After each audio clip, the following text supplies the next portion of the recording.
Hi guys, welcome back to my channel. It's Kat. I'm gonna be doing a birthday book haul.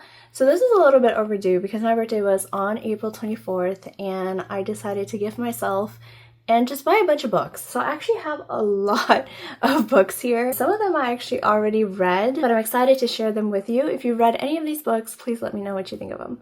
Anyways, let's get started. So I'll start with the books that I have read already from my haul. So the first one I have is the All for the Game series by Nora Sakovic. We have The Foxhole Court, The Raven King, The King's Men, The Sunshine Court, and The Golden Raven. I finished these books in like a week. I read them back to back and I loved it so much. These are some of my favorite books I've ever read. This is one of my favorite series of all time. King's Men, this third one, I actually gave it a 6-star rating, which I've never done for any books. It's safe to say it's like my favorite book I've ever read. These books are in no shape or form perfect. They're actually very flawed, but there's so much heart and passion and love in these books, and these characters are just so amazing and they're worth rooting for. So I loved this series so much. So the first 3 books here center around a character named Neil Jostin, who has a very dark and mysterious and dangerous past that he's trying to run from, and he gets recruited to a college to play Exy, which is a made-up sport that's basically kind of like lacrosse. He meets his teammates, they're called the Foxes, and he starts to form a wonderful, beautiful friendship with all of them. And there's such a strong found family aspect in these books. And there's a little bit of romance too. All in all, it has everything that I love, and found family and strong friendships are things I love reading about in books. These 2 books, and there's a third one coming out hopefully this year or next year, centers around another character called Jean. He isn't really like a main character in the first 3 books. He is mentioned though, and these 2 books center around his healing journey and his growth from all the trauma he experienced. It was so wholesome and beautiful. These 2 books made me cry, and oh my god, I've never sobbed so hard while reading before, but it did it. I also have a review on my channel of the first 3 books. It was really hard to follow up after I finished reading All for the Game. I didn't know what I wanted to read because I didn't think anything would compare, but I decided to pick up I Hunt Killers trilogy by Barry Lyga. So we have I Hunt Killers, Games, and Blood of My Blood, along with Before the Hunt, which is a compilation of short stories. So I read these books back to back as well, and there were things that I had problems with. It basically centers around Jasper,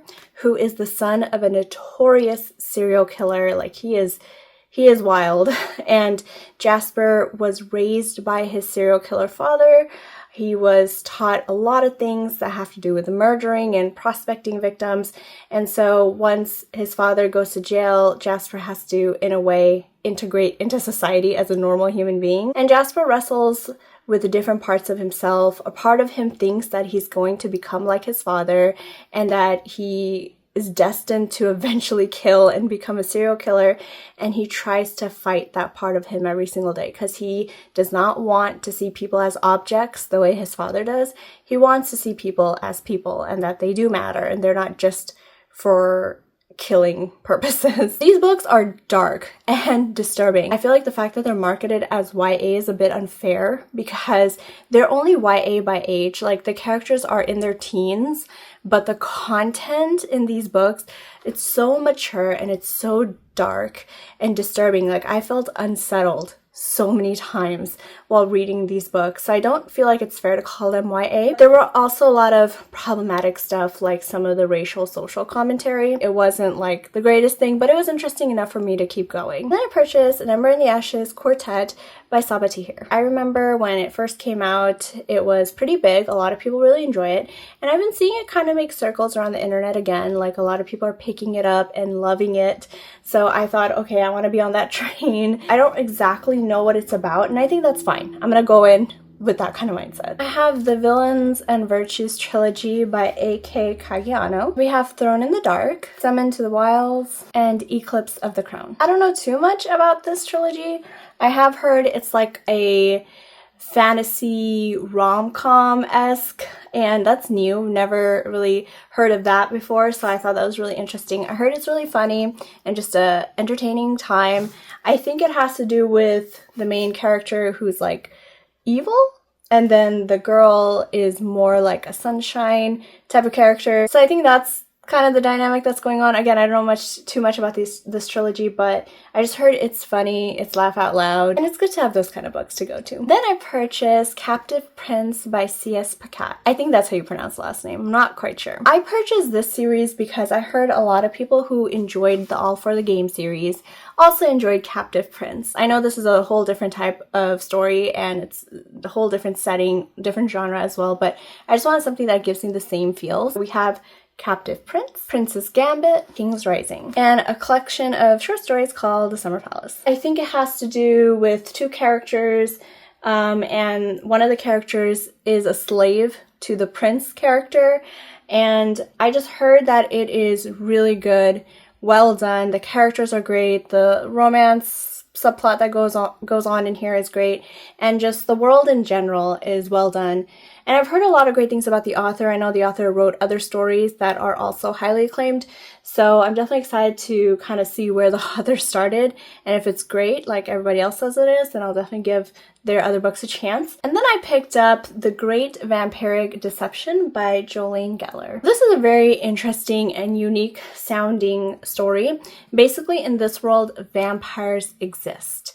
They exist like ordinary people, and humans get into relationships with vampires. We follow a character named Victoria who was in an abusive relationship with her ex-vampire boyfriend. So she decides to create like a victim support group for other people who've been traumatized or abused or such by vampires. I heard it's very emotional. Like the vampire aspect of this book is more like in the background. There are more deeper emotional themes explored. I'm excited because it's a very unique premise and world in which vampires exist like normal people, and how humans are in these relationships with vampires as if they were in relationships with other normal humans. I'm definitely excited to see where this goes. This has a lot of great ratings, and a lot of people have said that it made them cry and it was very emotional, but it was a very well done book. I also think this is indie published, I want to say.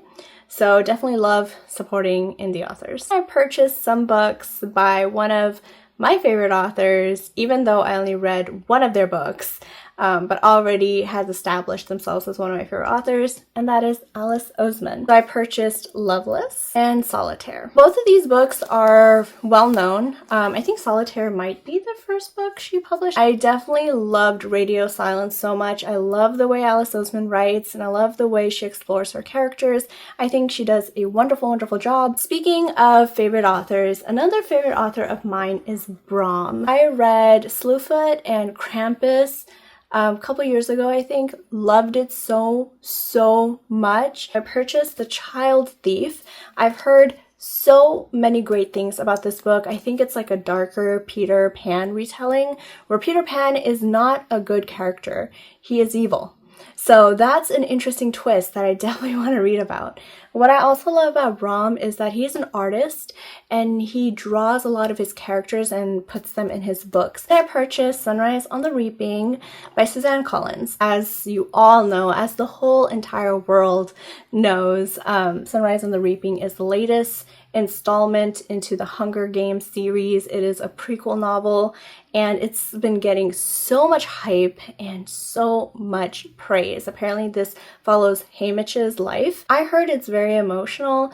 I heard a lot of people cried at the end or cried throughout the book in general, and Haymitch's story is very touching, and it really kind of adds to the character that we are introduced to during the Hunger Games trilogy. I sound like I know what I'm talking about, but I don't, because I haven't even read Hunger Games yet. It is on my TBR. I'm hoping to get to it soon. I'm in the middle of another book that I'm trying to get through. Last but not least, another author favorite of mine. He is my favorite thriller author, and I read 4 of his books so far, and I loved all 4 of them. And that is Riley Sager. So I have Final Girls, and survive the night. Don't really know what any of these books are about, and that's how I'm gonna go in. I feel like with Riley Sager books, the less you know, the better, and that way you are mind blown by a lot of twists that he adds to his stories. I know Riley Sager is kind of polarizing author. There are people who love his books, some people who really don't like his books, but I so far have loved everything I read by him. Again, I've only read 4 books. Can't wait till I continue reading more, but I just had to have more Riley Sager to go to. Alrighty guys, so that's all I have for today. Please let me know if you've read any of these books. I would love to get your thoughts. Let me know if any of these books are interesting to you or if you'd like to give them a shot. Please take care of yourself, take care of each other, and I will see you guys next time. Bye!